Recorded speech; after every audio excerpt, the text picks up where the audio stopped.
तर झाली माझी आगळी वेगळी पनीर मसाला रेडी। दिसायलाच बघा किती सुंदर झाले, भन्नाट। हॅलो व्ह्यूअर्स, मी अश्विनी गायकवाड तुमचं खूप खूप स्वागत करते माझ्या चॅनल मध्ये, ज्याचं नाव आहे आशुजितू ब्लॉग्स। आणि आज तुमची लाडकी आशुताई बेडरूम मध्ये, पण किचन ब्लॉग आहे। मी आज बनवणार आहे मस्त पनीर मसाला। आणि पनीर अशी चीज आहे ना जी तुम्ही 365 दिवस वेगवेगळ्या रेसिपीज बनवू शकता। तशातलीच आज काहीतरी युनिक रेसिपी बनवणार आहे। पटकन रेसिपीला सुरुवात करते। आणि आज मी कशी दिसते, माझा फ्रॉक ना खूप दिवसानंतर मी काढलाय घालायला। चला आता रेसिपीला सुरुवात करते। माझी सर्व तयारी झाली। तर मी हे 2 कांदे घेतलेत, 1 टोमॅटो घेतला आणि हे जाडसर कापून घेते। काय आहे ना, खाली नवरात्रीची देवी बसली, त्याच्यामुळे गाण्यांचा आवाज तुम्हाला थोडा येत असेल। ह्या गाण्यांच्या आवाजामुळे मला पण कॉपीराईट येणार आहे, पण आता समजून घेऊया काय करणार ना। कांदा, टोमॅटो, 2 हिरव्या मिरच्या असं जाडसर कापून घेतलेत। कढई गॅसवर चढवली आहे। गरम मसाले काढलेत। गरम मसाल्यात चक्री फूल घेतलंय। चक्री फूलचा ना सुगंध खूप छान येतो भाजीमध्ये। 2 इलायची, लवंग, ह्याला काय म्हणतात, सिनेमन सीड्स, काळी मिरी आणि जिरं घेतलेत। चला तर आता कढई तापली की कढईमध्ये 1 चम्मच तेल घालून घेते पहिले। आता तेल छान कडकडीत तापू द्यायचे आणि 1च चम्मच तेल घेतलंय। तर ह्याच्यामध्ये मी हे सगळे गरम मसाले घालते। गरम मसाला बघा छान तडतडला की लगेच त्याच्यामध्ये कांदा, टोमॅटो आणि हिरव्या मिरच्या 2 घालून घेतल्या। हे बघा ना, गाण्याचा आवाज वाढवतायत ती, त्यामुळे मला खूप जोरात बोलावं लागतं।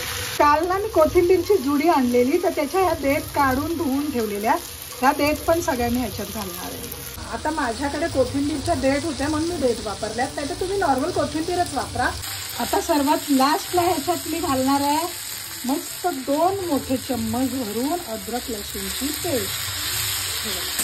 आता तुमच्याकडे अद्रक आणि लसूण असं सेपरेट असेल तर तुम्ही अद्रक लसूण घाला। 1 दांडी लसूण, अर्धा इंच आलं असं घाला। आता मी पेस्ट करून मी पेस्ट घातली आणि पुन्हा ते छान एकजीव करून घ्यायचं। पण ना अद्रक लसूणच्या पेस्टपेक्षा फ्रेश अद्रक लसूण जेव्हा आपण घालतो त्याची टेस्ट अजून छान येते, अजून टेस्ट इनहॅन्स होते। पण शक्यतो अद्रक लसूण फ्रेश असेल तर घाला। आता माझं तर नेहमी बनवलेलंच असतं। आणि मी पनीर पण बोलता बोलता कट करून घेते, दाखवते। हे बघा, मी पनीर छान असे या लांब शेपमध्ये कापून घेतले। आता मी वाटण काढून घेते आणि वाटण छान थंड करून घ्यायचं आपण आणि मग मिक्सरला पिसायचं। म्हणून मी आता छान हे काढून एका प्लेटीत काढून घेते, मग ह्याच्यातच मी फोडणी देणार आहे। मला भांडी जास्त भरायला आवडत नाही, कारण का भांडी घासावी पण मलाच लागतात ना, माझ्याकडे कोणी कामवाली नाही आहेत, त्यामुळे भांडी कमी भरते। मग आता ह्याच कढईत मी भाजीला फोडणी देईन। आता हे मिश्रण सगळं थंड होऊन घ्यायचं छान। ते थंड झालं ना मग वाटण करून घ्यायचं। तोपर्यंत मी पनीर फ्राय करून घेते आणि पनीर बर्फाच्या पाण्यात ठेवते। बर्फाचं पाणी मी काढलंय इथे, पण ते ना ट्रेमध्येच ठेवलं। हे बघा, बर्फाचं पाणी काढलं होतं ट्रेमध्ये, ते ट्रेमधून पाणी लीक होतं ना, आता ते पूर्ण पाणी वाहून गेले। आता मला परत दुसरं पाणी काढून टोपात ठेवावं लागेल। ठीक आहे, पण आता मी पनीर फ्राय करून घेते। चला आता मी याच कढईमध्ये 1 पळी तेल अजून घालणार आहे की लगेच ह्याच्यातच आपण पनीर फ्राय करून घ्यायचं। थोडा मसाला लागलेला त्याच्यामुळे ती कढई तशी दिसतीये। ठीक आहे, असे सारे पनीरचे तुकडे सोडून घ्यायचे। चला आता मी आलटून पालटून घेते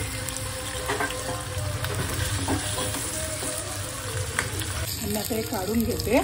पनीर पाण्यात सोडल्यामुळे ना पनीर एकदम सॉफ्ट राहतात आणि त्यांची टेस्ट बिघडत नाही। आणि दुसरं म्हणजे आजकाल टोफू पण मिळतं, पॅकेटवाले पनीर मिळतं। पॅकेटवाल्या पनीरला तर बिलकुल चव नसते, म्हणून शक्यतो सोल्ड आणि रिअल पनीरच आणा। टोफू पण छान असतो, टोफू डाएटवाल्या लोकांसाठी तो खूप छान असतो। हे बघा, आता माझं वाटण वाटून झालंय, जे मी कांदा, टोमॅटो, अद्रक लसूणची पेस्ट आणि कोथिंबीरीच्या दांड्या, हिरवी मिरचीचं, आता हे मी लगेच ह्याच्यात त्याच तेलात घालून घेते।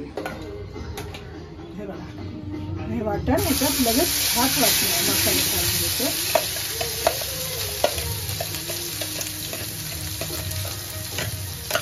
आणि ना मसाले पण काढून घेतलेत मी.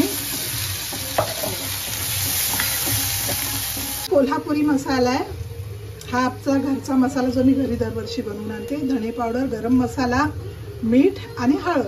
आता हे पण ह्याच्यात घालून घेऊया आणि छान मसाला परतून घ्यायचा.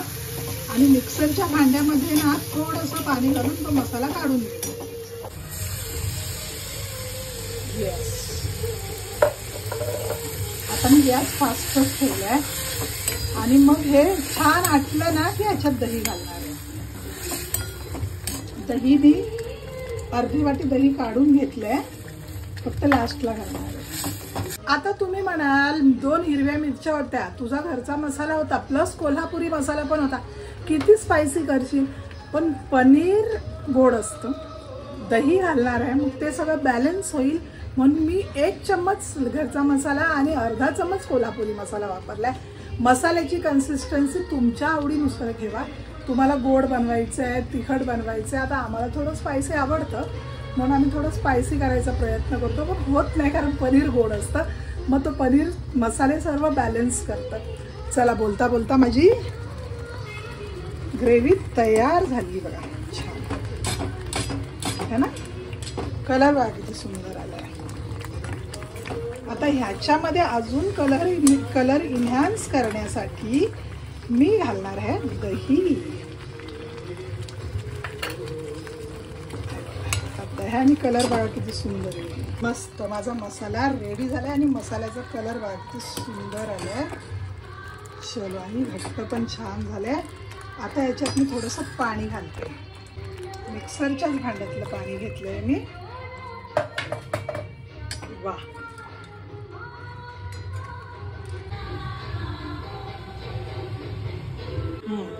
आता बघा माझे पनीरचे तुकडे सर्व सोडून झालेत छान. आता मी याला 5 मिनिटासाठी झाकण मारून शिजून देणार आहे. तर झाली भाजी होईपर्यंत मी पीठ मळून घेतलं आणि चपात्या पण लाटून घेतल्या. चपात्या झाल्या आणि भाजी पण माझी झाली. 5 मिनिटानंतर मी गॅस बंद केलेला. आता मी वाव, 1 मिनिट, वाफा जाऊ दे, वाफा जाऊ दे. भाजीला कलर बघा काय सुंदर आलाय आणि तेल पण परफेक्ट सुटलंय. भाजी दिसायलाच किती छान झाली आहे ना, मग खायला किती छान झाली असेल. चला तर आता प्लेटिंग करूया. हे बघा, वाव, यम्मी, अगदी हॉटेल सारखी भाजी रेडी होते. तर आता घेतलं मी जेवायला भाजी, चपाती आणि सोबतीला दही घेतलंय आणि अगदी कमी ह्याच्यात साहित्यात बघा किती छान पनीर मसाला होतो.